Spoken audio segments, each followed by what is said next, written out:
नमस्कार विद्यार्थी मित्रांनो, स्वागत आहे तुमचं आपल्या जीडीसीए कॉलेज या चॅनलमध्ये. मी डॉक्टर अशोक जोगदंड. आज जवळजवळ 20 ते 22 दिवसानंतर आपला व्हिडिओ येतोय. त्याचं कारण असं आहे की मी काही वैद्यकीय कारणामुळे मला व्हिडिओ बनवता आले नाही. तर आता ऑलरेडी सर्व गोष्टी आपण प्लॅन करतो आहोत, जसं लेक्चर्स असतील किंवा बाकीच्या गोष्टी असतील, सर्व गोष्टींचा अपडेट तुम्हाला येत राहील. पण त्या अगोदर सर्वात महत्वाची गोष्ट जी आहे, ज्या विद्यार्थ्यांनी पॅनलसाठी रजिस्ट्रेशन केलेलं आहे त्या विद्यार्थ्यांसाठी एक माहिती म्हणू शकता किंवा इन्फॉर्मेशन जी आहे ती अत्यंत महत्वाची. ती इन्फॉर्मेशन काय आहे आणि कशा प्रकारे त्याचा तुम्ही वापर करू शकता, काय गोष्टी आलेल्या आहेत, किंवा ज्या विद्यार्थ्यांना यस आलेलं आहे किंवा ज्या विद्यार्थ्यांना नो आलेलं आहे ऍप्लिकेशन मध्ये, तर या सर्व विद्यार्थ्यांसाठी काय गरजेच्या आहेत गोष्टी किंवा त्यांनी काय केलं पाहिजे, पुढे काय करता येईल, अशा असंख्य कॉल आलेले आहेत आम्हाला, असंख्य मेसेजेस आलेले आहेत.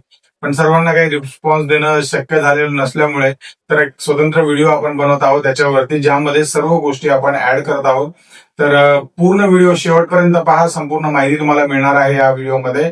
तर चला तर मग सुरू करूया. ध्येय नवीन समोर दिसतंय, बँकिंगचं स्वप्न पूर्ण होणार. जीडीसीए ची साथ जिंकायची ही वाट, यशाची गॅरंटी आता सुरुवात. जीडीसीए कॉलेज हो भविष्य उज्ज्वल, जीडीसीए कॉलेज मिळणार यश. सहकार आणि बँकिंग करिअर घडवा खास. जीडीसीए कॉलेज देत यशाचा विश्वास. तर ज्या विद्यार्थ्यांनी पॅनलसाठी रजिस्ट्रेशन केलेलं आहे, साधारणपणे त्या सर्व विद्यार्थ्यांना आतापर्यंत मेसेजेस किंवा ईमेलद्वारे कळवलेलं आहे, किंवा तुमचा फॉर्म ऍक्सेप्ट झालेला आहे, नाही झालेला आहे, किंवा जे काही तुमचा निर्णय आला असेल बोर्ड कडून त्याचा तुम्हाला मेसेजही आला असेल, तर तो मेसेज जो आहे तो पूर्ण चेक करा, काय गोष्टी आहेत काय नाही आहेत. जर मेसेज काही समजलं नाही तर आम्हाला संपर्क साधा, आम्ही तुम्हाला सांगू काय करता येईल त्याच्यामध्ये. पण ज्या विद्यार्थ्याला मेसेज आलाय, ज्या विद्यार्थ्याला नाही आलेला आहे, अशा विद्यार्थ्यांनी काय करायचं आणि ज्या विद्यार्थ्याला आलेलं आहे त्यांनी सुद्धा काय करायचं, या गोष्टीची आज पूर्ण माहिती घेणार आहोत. तर यामध्ये सर्वात अगोदर ज्या विद्यार्थ्यांना नो असा मेसेज आलेला आहे, युअर फॉर्म सिलेक्शन जे स्टेटस आहे ते नो म्हणून जर आलं असेल, तर या विद्यार्थ्यांनी काय करायचंय की त्यांचा मेल चेक करायचा पहिल्यांदा.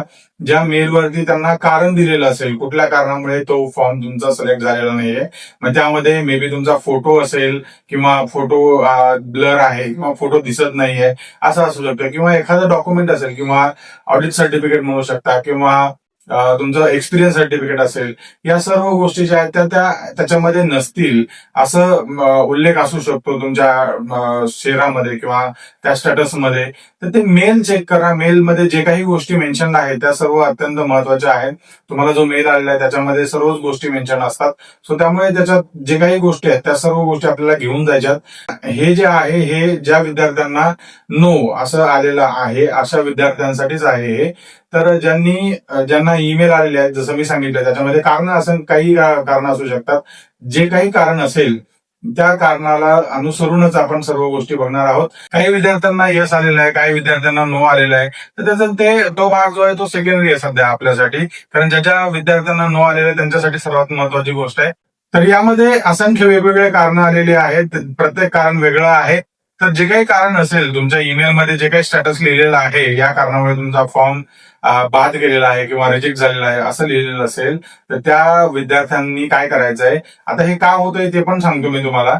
त्याचं कारण असं आहे की सहकार आयुक्त स्तरावरती जी छाननी आहे फॉर्मची ती खूप चांगल्या प्रमाणात चालू आहे, आणि मोठ्या प्रमाणात चालू असल्यामुळे काय होतं की काही जर फोटो तुमचा जर समजा ऑनलाईन बघितला आपण, काही वेळेस काय होतं, फोटो जो आहे तो आपण छोटा ठेवतो किंवा एकदम असा घाई गडबडीने अपलोड केलेला असतात. बऱ्याचशा गोष्टी असतात, काही लोकांनी एकदम व्यवस्थित अपलोड करून सुद्धा त्यांना नो आलेलं असतं. पण या केसमध्ये तुम्हाला सर्वात महत्वाचं काय करायचं, छाननी ही चालू असल्यामुळे तुम्हाला फिजिकल अर्ज द्यायचा आहे.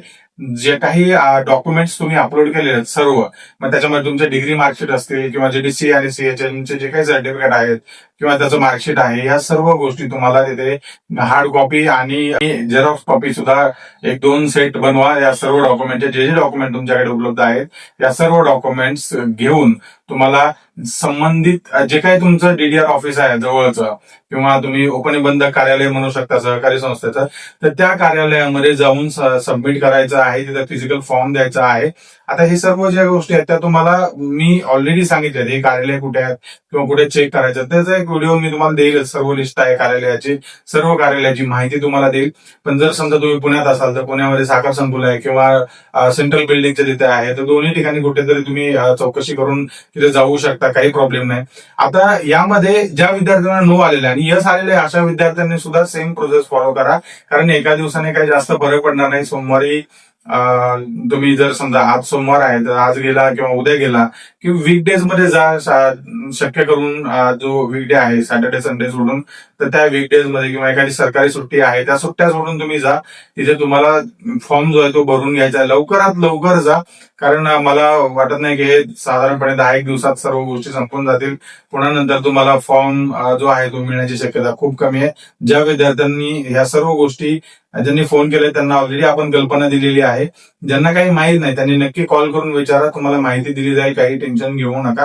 हे जे कार्यालय आहेत कुठे आहे त्याची लिस्ट मी तुम्हाला देईलच पुढील व्हिडिओमध्ये. पण ज्या विद्यार्थ्यांना यस आलेले आहे, नो आलेले, या सर्व विद्यार्थ्यांसाठी एकच सूचना आहे. तुम्ही जवळचं जे डीडीआर ऑफिसेस आहे त्या ऑफिसमध्ये तुम्ही जाऊन लेखी अर्ज द्या.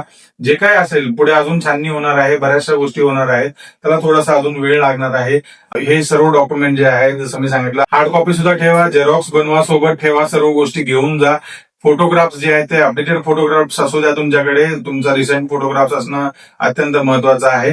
मेक शुअर करा या सर्व गोष्टी तुम्ही प्रॉपरली घेऊन जाल. हे सगळं घेऊन पुढे जायचंय. मी आधी सांगितलेलं आहे, विभागीय सहनिबंधक प्रशासन, सहकारी संस्था, या जे काही संबंधित कार्यालय आहे तुमच्या विभागामधलं, तिथे जाऊन तुम्हाला ह्या सर्व गोष्टी सबमिट करायच्यात. आणि पुढील प्रोसेस जी आहे ती तिकडनं पण तुम्हाला समजेल, तुम्हाला मेसेज पण येईल. काही काळजी नका करू. जे विद्यार्थी पुण्यात आहेत, पुण्यातून दिलेले आहेत, त्या विभागात तुम्ही जाऊन सबमिट करा. या सर्व विभागांची जी लिस्ट आहे ती सहकार आयुक्त यांच्या वेबसाईटवरती आहे ऑलरेडी. तुम्हाला नाही मिळाली तर मी ते पुढील व्हिडिओमध्ये देणारच आहे. तर सर्व गोष्टी ज्या आहेत त्या तुम्ही व्यवस्थित घेऊन जा, जेणेकरून तुम्हाला पुढे अडचण येणार नाही. आणि बरेचसे विद्यार्थी असं म्हणतात की सर पुण्याला यावं लागेल का दुसरीकडे कुठे, किंवा जे पुण्यातलं बोर्ड आहे आपलं जेडीसी बोर्ड, तिकडे यावं लागेल का? याची गरज नाहीये. खरं तर ज्या तुम्ही ठिकाणी आहात तुमच्या विभागातील, मी जसं सांगितले डीडीआर ऑफिसेस आहेत ज्यामध्ये तुम्हाला विभागीय सहनिबंधक प्रशासन, सहकारी संस्था या कार्यालयात तुम्हाला जायचंय. तिथे जाऊनच तुम्हाला ह्या सर्व गोष्टी सबमिट करायच्या आहेत. ठीक आहे, पुण्याला यायची गरज नाही. आणि ज्यानंतर ही सगळी छाननी होईल, अजून एकदा पूर्ण सर्व गोष्टी व्हेरीफाय होतील, त्यानंतर तुम्हाला जो पॅनल नंबरची शिफारस केली जाते त्यानंतर पुढे प्रोसेस आहे. सो त्याला थोडासा वेळ लागेल, तर थोडासा वेळ द्या, सर्व गोष्टी होऊन जातील. आय होप तुम्हाला ही माहिती आवडली असेल आणि हा व्हिडिओ तुमच्यासाठी उपयुक्त वाटत असेल तर कृपया लाईक करा, शेअर करा अशा विद्यार्थ्यांसोबत ज्यांनी ऑलरेडी पॅनलसाठी रजिस्ट्रेशन केलेलं आहे, त्यांचं यस किंवा नो आलेला आहे. किंवा कॉल करा, तुम्ही सर्व माहिती दिली जाईल तुम्हाला. त्यांना जर शेअर केला तर ही माहिती मिळेलच ऑब्व्हियसली, पण जर नाही केला तर तुम्ही कॉल करूनही विचारू शकता. व्हिजिट करा ऑफिसला, तुम्हाला संपूर्ण माहिती दिली जाईल. आणि जीडीसीए कॉलेजच्या अन्य कोर्सेस बद्दल अधिक माहिती जाणून घेण्यासाठी आपल्या नंबरवरती कॉल करा, ज्यामध्ये ओपन स्कूलिंग कोर्सेस आहेत 10वी 12वी, त्यानंतर डिग्री डिप्लोमा आहे, ऑनलाईन कोर्सेस आहेत, डिस्टन्स मध्ये कोर्सेस आहेत, ज्यामध्ये पुणे विद्यापीठाचे MBA आहे. वर्किंग प्रोफेशनलसाठी ज्यांना करायचं आहे त्यांनी नक्की संपर्क साधून विचारू शकता. सर्व गोष्टीची तुम्हाला प्रॉपर माहिती दिली जाईल, प्रॉपर तुम्हाला गायडन्स दिलं जाईल. आणि अशाच माहितीपूर्ण व्हिडिओसाठी आपल्या जीडीसीए कॉलेज या चॅनलला नक्की सबस्क्राईब करा. भेटूया पुढील व्हिडिओमध्ये अधिक माहितीसह नवीन विषयाबद्दल. तोपर्यंत नमस्कार.